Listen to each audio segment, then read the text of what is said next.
On October 9, 2002, U.S. Marines who were using blanks to conduct urban operations training on the island of Felaka in Kuwait were attacked by two Kuwaiti gunmen who were linked to al-Qaeda.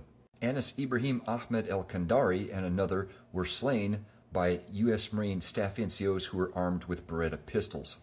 Anas's cousin, Fayez Mohammed Ahmed el-Kandari, was captured in Afghanistan in late 2001, and he arrived in Gitmo in 2002. Days after the attack on the island in Kuwait, U.S. officials were still wondering if those two armed men on that island had any links to al-Qaeda.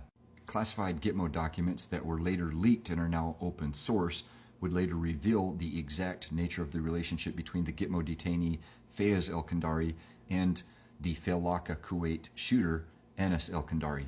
One of the pain-in-the-ass problems with some of the Gitmo detainees is that there were a few who were suspected of being double or triple agents. There was also a handful who were not dirt farmers, far from it. They had families who were very wealthy and influential politically in the Middle East, North Africa, or Central Asia. And a few of these families had businesses or provided services supporting U.S. military forward operating bases throughout those regions.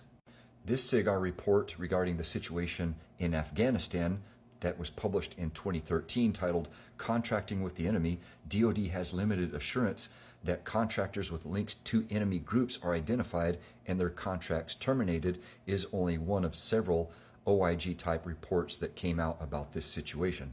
Starting in 2019, and some of this litigation is ongoing, Gold Star families are trying to sue defense contractors alleging they funded the Taliban. The insider threat in the U.S. military is so serious that they have publications about it, and one goes through training on OPSEC and counterintelligence force protection at least once a month while they are deployed downrange. To complicate matters more, the United States is really big on freedom of religion, and this applies to the U.S. military.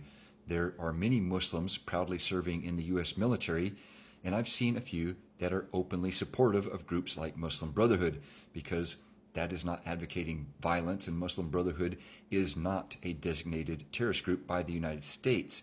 I've also personally seen a few conscientiously object to deployments during the global war on terror.